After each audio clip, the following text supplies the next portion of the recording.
Once upon a time, in Greek mythology, there were three beautiful nymphs known as the Hesperides.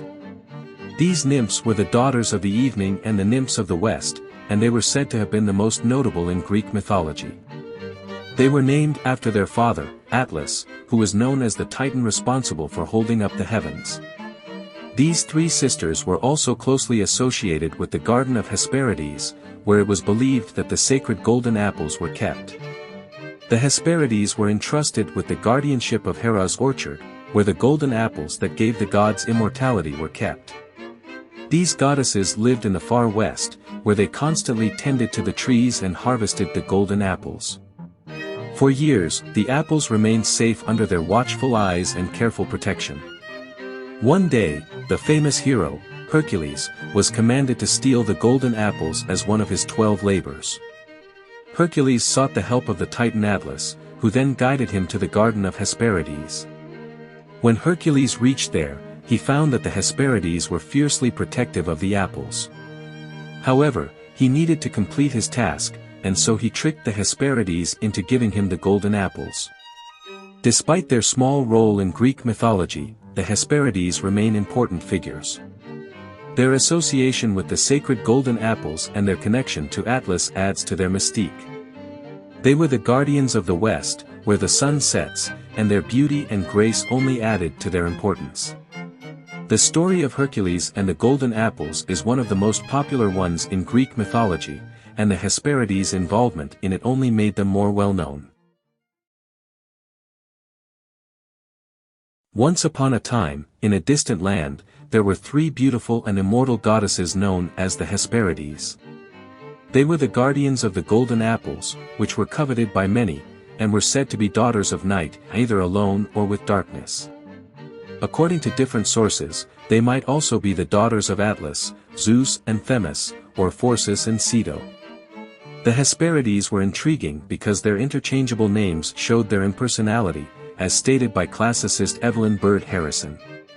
Some versions of the myths had three Hesperides named Aegle, Erythea, and Hestia, while others had four, including Hesperia and Arethusa.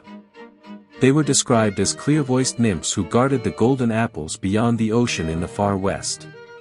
One interesting detail about the Hesperides was that they could transform into trees, namely poplar, elm, and willow.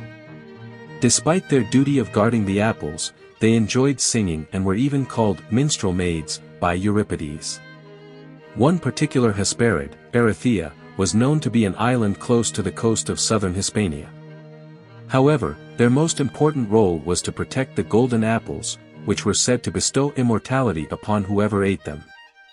These apples were given to Hera as a wedding gift by Mother Earth and became a symbol of divine power. Throughout the ages, the Hesperides remained fascinating subjects in ancient Greek mythology, inspiring countless stories and interpretations. Their intriguing origins, beauty, and unique abilities have captivated the imagination of people for centuries. Long ago, in North Africa's far western corner, at the Atlas Mountains' edge near the encircling Oceanus, there was a beautiful garden tended by legendary nymphs known as the Hesperides. Many historians speculate about the garden's true location, but Pliny the Elder believed it was in Lixus, Morocco, where the famous Hercules fought against Antaeus. Others think it was located in Tartessos, a place situated at the south of the Iberian Peninsula, as described by the Sicilian Greek poet Stesichorus and the Greek geographer Strabo. The city of Hesperides, founded by people from Cyrene or Barca, may have had mythical ties to the Garden of Hesperides, located to the west of both the cities. Although the Garden of the Hesperides had lost its archaic place in religion back in ancient Roman times, it lived on through poetic convention. The garden and the nymphs who lived there were also revived in Renaissance literature. The Hesperides garden remains a fascinating and mysterious legend to this day, full of intriguing details and possibilities. Once upon a time, there existed an orchard in the west that belonged to Hera, the Garden of the Hesperides. This delightful garden was home to a single apple tree or a group of trees that produced an extraordinary type of apple, one that was made of pure gold. The legend tells that Gaia, the goddess of the earth, gifted Hera with some branches that had these golden apples hanging from them when Zeus and Hera got married. The beauty of these apples was so magnificent that Hera requested Gaia to plant them in her garden, an enormous stretch of land that went all the way to Mount Atlas. The Hesperides were bestowed with the responsibility of taking care of the garden. The three sisters occasionally indulged in picking the golden apples themselves, but after a while, Hera's mistrust of them made her place a 100-headed dragon, Ladon, in the garden to safeguard it. No one could enter the garden or leave it without Hera's permission as long as Ladon was there. Then one day, Eris, the goddess of discord, asked to enter and take an apple from the garden, and the Hesperides allowed her in. Eris then took an apple and offered it to the three goddesses, Athena, Hera, and Aphrodite, as a means to decide who the most beautiful of the three was. This was the beginning of the Judgment of Paris, a series of events that ultimately led to the Trojan War. In time, people began to speculate whether the golden apples that grew in the garden of the Hesperides were a new type of fruit that no one had seen before. Some believed that they might be oranges.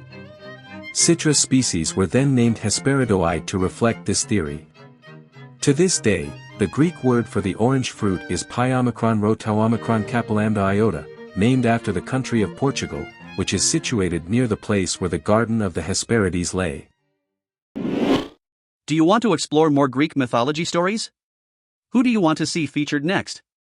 Subscribe and leave a comment below to let me know. I'll see you in the next video.